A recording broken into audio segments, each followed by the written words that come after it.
Baik, kita kembali lagi pada video pembelajaran IPS untuk kelas 7 SMP.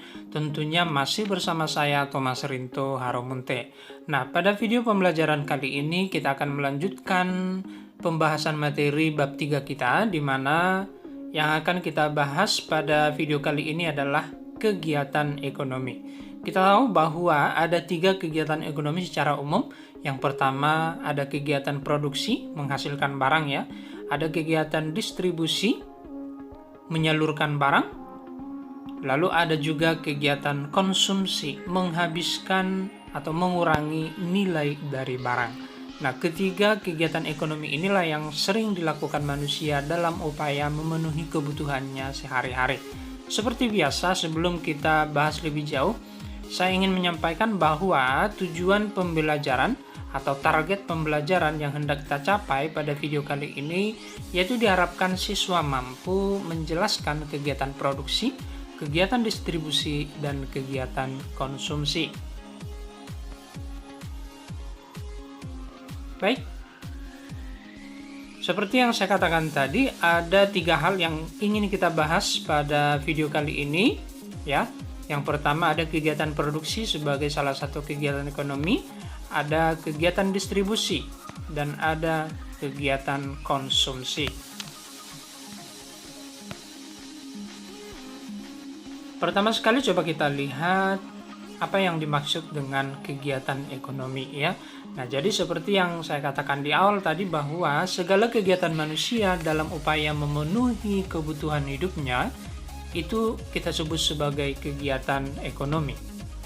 Nah, kegiatan ekonomi ini dalam sehari-hari terdiri atas produksi, distribusi, dan konsumsi. Nah, sekarang kita bahas satu persatu dari kegiatan ekonomi ini, yaitu yang pertama kegiatan produksi. Kegiatan produksi bisa kita artikan sebagai kegiatan untuk menghasilkan barang. Ya, bisa juga kita katakan bahwa kegiatan produksi adalah kegiatan yang bertujuan untuk menambah nilai guna dari suatu barang. Ya, suatu kegiatan untuk mengubah suatu barang dengan tujuan menambah nilai guna, menambah fungsi atau kegunaan dari barang tersebut. Intinya adalah bahwa nilai guna suatu barang akan bertambah atau meningkat apabila barang tersebut diolah lagi dan menghasilkan barang lain. Tentunya ini melalui proses produksi, begitu ya. Setiap barang memiliki nilai guna atau utilitas yang berbeda-beda, dan perbedaan itu dapat dilihat dari beberapa hal, gitu ya. Hal yang pertama adalah nilai guna kepemilikan. Nah, ini merupakan nilai guna barang di mana akan bertambah apabila barang tersebut telah berpindah kepemilikannya atau berubah kepemilikannya. Misalnya, sepatu di toko belum memiliki nilai guna dan akan memiliki nilai guna jika sepatu tersebut dibeli oleh seseorang dan kemudian digunakannya atau dipakainya. Itu yang pertama. Jadi, intinya bahwa nilai guna kepemilikan ya, bahwa suatu barang akan memiliki nilai guna bila berpindah kepemilikannya ya. Yang kedua, nilai guna bentuk. Bahwa suatu barang akan memiliki nilai guna apabila telah mengalami perubahan bentuk. Contohnya, kacang kedelai akan memiliki nilai guna lebih tinggi ya apabila dirubah atau diolah menjadi tahu ataupun tempe ya. Itu yang kedua. Yang ketiga adalah nilai guna waktu. Nah, ini merupakan nilai guna di mana akan bertambah jika barang tersebut digunakan pada saat yang tepat, pada saat dibutuhkan, begitu ya. Misalnya, jaket digunakan pada saat kita kedinginan, payung kita gunakan pada saat hujan atau panas. Nah, intinya apa? Bahwa jaket ini akan lebih berguna, payung ini akan lebih berguna jika kita butuhkan pada waktu yang tepat, begitu ya. Yang berikutnya adalah nilai guna tempat ya. Place utility. Nah, di mana nilai guna suatu barang akan lebih tinggi atau naik karena perbedaan tempat. Misalnya, pasir akan bertambah nilai kegunaannya jika dibawa ke toko bangunan. Nah, kemudian untuk melakukan kegiatan produksi, Seorang produsen harus senantiasa mengingat 3 hal pokok, begitu ya. 3 hal yang sifatnya penting. Yang pertama adalah barang apa yang akan dihasilkan dan apa saja bahan-bahannya. Nah, ini berhubungan dengan tujuan dari produksi itu sendiri ya. Jadi ini sangat penting ya. Kemudian hal yang penting yang kedua adalah bagaimana memilih faktor-faktor produksi untuk memproduksi barang ya. Harus dipikirkan oleh seorang produsen karena ini menyangkut tenaga kerja, modal gitu ya, bahan baku, dengan tujuan memproduksi barang atau jasa yang berkualitas dan harga jual murah gitu ya. Biasanya konsumen akan melihat atau mencari barang yang berkualitas ataupun barang yang harganya lebih murah begitu ya. Nah, ini yang harus diperhatikan juga oleh seorang produsen ya. Bagaimana cara memilih faktor-faktor produksi yang tepat. Lalu yang ketiga adalah kepada siapa barang hasil produksi tersebut didistribusikan atau dijual ya. Permasalahan yang ditimbulkan bukan sekedar bisa menghasilkan barang, akan tetapi barang yang dihasilkan harus diterima oleh masyarakat. Begitu ya. Ketika barang itu diterima atau bermanfaat bagi masyarakat, maka akan laku di pasaran, begitu ya. Sebaliknya, jika barang tersebut tidak bermanfaat, maka tidak akan bisa dijual, begitu ya. Tidak laku di pasaran karena memang sesungguhnya tidak dibutuhkan masyarakat, tidak berguna bagi masyarakat. Jadi, ketiga hal inilah yang perlu senantiasa diingat ya, menjadi catatan bagi setiap produsen ya, dimana yang pertama tadi barang apa yang harus dihasilkan, kemudian harus memilih faktor-faktor produksi yang sesuai, lalu kepada siapa barang produksi itu didistribusikan, artinya harus tepat sasaran begitu ya. Yang berikutnya bahwa kegiatan produksi memerlukan faktor-faktor produksi ya. Secara umum bisa kita artikan bahwa faktor-faktor produksi adalah segala hal yang diperlukan dalam kegiatan produksi.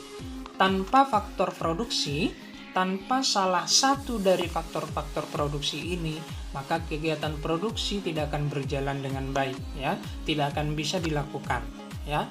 Secara umum ada 4 bagian dari faktor-faktor produksi ini. Yang pertama adalah sumber daya alam. Sumber daya alam ini bisa berupa tanah untuk kegiatan pertanian misalnya ya, hutan ya, kemudian barang tambang, berbagai jenis barang tambang seperti emas, perak, timah, ya, minyak bumi, batu bara, dan lain sebagainya. Termasuk air dan sumber daya alam lainnya. Secara umum, ya, oleh kegiatan produksi, sumber daya alam dijadikan sebagai bahan baku. Ya. Sekali lagi, sumber daya alam secara umum dijadikan sebagai bahan baku yang akan diolah. Itu yang pertama. Yang kedua, tenaga kerja atau sumber daya manusia. Sudah pasti ini menjadi tenaga kerja dalam kegiatan produksi. Tenaga kerja ini bisa berupa yang pertama tenaga kerja terdidik seperti guru, dokter, konsultan gitu ya. Ada tenaga kerja terlatih ya. Seperti montir, kemudian sopir, penjahit, tukang, dan lain sebagainya. Lalu ada juga tenaga kerja tidak terdidik dan tenaga kerja tidak terlatih ya, yang memang tidak memiliki keahlian tertentu, pendidikannya pun kurang begitu ya, seperti tukang sapu, kuli bangunan begitu ya, dimana memang kegiatan ini atau pekerjaan sebagai tukang sapu, kuli bangunan tidak terlalu memerlukan keahlian ataupun pendidikan tertentu begitu ya. Itu yang kedua. Yang ketiga adalah modal. Modal ini bisa berupa gedung, bisa berupa uang, bisa berupa mesin, peralatan-peralatan yang digunakan dalam kegiatan produksi. Yang terakhir atau yang keempat adalah keahlian atau kewirausahaan atau entrepreneurship ya. Ini merupakan kemampuan dalam merencanakan kegiatan produksi hingga melaksanakan kegiatan produksi tersebut. Nah, keempat hal inilah yang menjadi faktor-faktor produksi atau hal-hal yang sangat berguna dalam kegiatan produksi. Ketika salah satu dari keempat faktor produksi ini tidak dipenuhi, maka kegiatan produksi tidak akan bisa berjalan dengan baik. Begitu ya. Kita lanjut kegiatan ekonomi yang kedua, yaitu kegiatan distribusi. Secara umum, kegiatan distribusi bisa kita artikan sebagai kegiatan untuk menyalurkan barang ataupun jasa dari produsen sebagai penghasil barang jasa tersebut kepada konsumen sebagai pengguna barang ataupun jasa tersebut ya. Jadi, tujuan-tujuan dari kegiatan distribusi ini adalah yang pertama menyalurkan barang ataupun jasa dari produsen kepada konsumen. Intinya bahwa barang ataupun jasa yang dihasilkan produsen ya disalurkan kepada konsumen sebagai pengguna atau orang yang membutuhkan barang ataupun jasa tersebut. Lalu yang kedua, agar hasil produksi lebih berguna bagi masyarakat. Nah, ini tadi erat kaitannya dengan place utility, begitu ya. Place utility di mana nilai guna suatu barang akan semakin meningkat atau bertambah apabila berpindah tempat, begitu ya. Hasil produksi ketika dipindahkan ke lokasi masyarakat sebagai orang yang membutuhkan barang tersebut, nilai guna barang tersebut akan lebih meningkat, akan lebih naik, begitu ya, lebih tinggi ya. Itu maksud dari nomor 2 ini ya. Lalu yang ketiga adalah kebutuhan masyarakat akan barang dan jasa terpenuhi ya.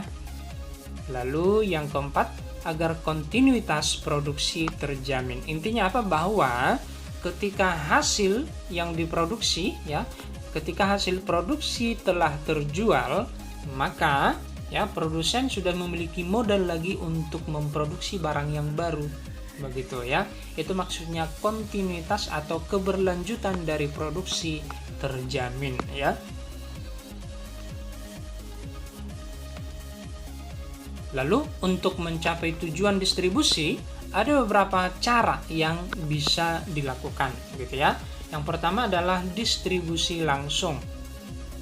Ini merupakan distribusi terhadap barang ataupun jasa tanpa melalui perantara, sehingga penyaluran langsung dari produsen kepada konsumen. Contohnya, pedagang sate langsung menjual barangnya, ya barang dagangannya atau satenya kepada konsumen.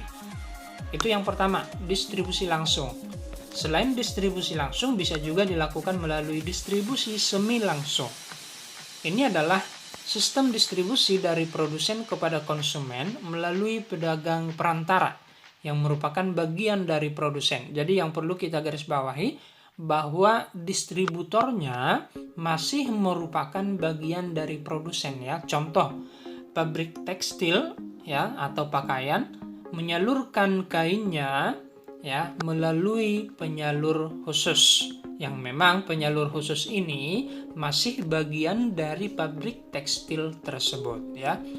Yang ketiga adalah distribusi tidak langsung ya. Ini adalah sistem distribusi dari produsen kepada konsumen melalui agen ya. Jadi sudah ada perantara, baik berupa agen, grosir, pedagang kecil, di mana mereka bertindak sebagai pedagang perantara ya. Pedagang perantara antara produsen dan konsumen, begitu ya. Baik, sekarang kita lanjutkan kegiatan ekonomi yang ketiga, yaitu kegiatan konsumsi ya. Kegiatan konsumsi adalah kegiatan untuk memakai atau menggunakan atau menghabiskan nilai guna setiap barang, baik secara berangsur-angsur maupun sekaligus habis, begitu ya. Jadi sudah pasti ketika suatu barang dikonsumsi, nilainya akan semakin berkurang bahkan hilang, begitu ya. Barang yang digunakan secara berangsur-angsur ya, contohnya buku pelajaran, tas, baju seragam, sepeda, mobil ya, handphone, komputer, dan barang lain ya. Sedangkan barang yang digunakan langsung habis, contohnya adalah makanan dan minuman. Nah, inilah merupakan contoh dari kegiatan konsumsi ya, yang secara umum ya. Tujuannya adalah memakai atau menggunakan suatu barang sehingga nilai barang tersebut akan berangsur-angsur berkurang atau bahkan habis, begitu ya. Baik, sekianlah pembelajaran kita pada video kali ini. Jika ada pertanyaan silahkan buat di bagian komentar ya. Akhir kata saya ucapkan selamat belajar.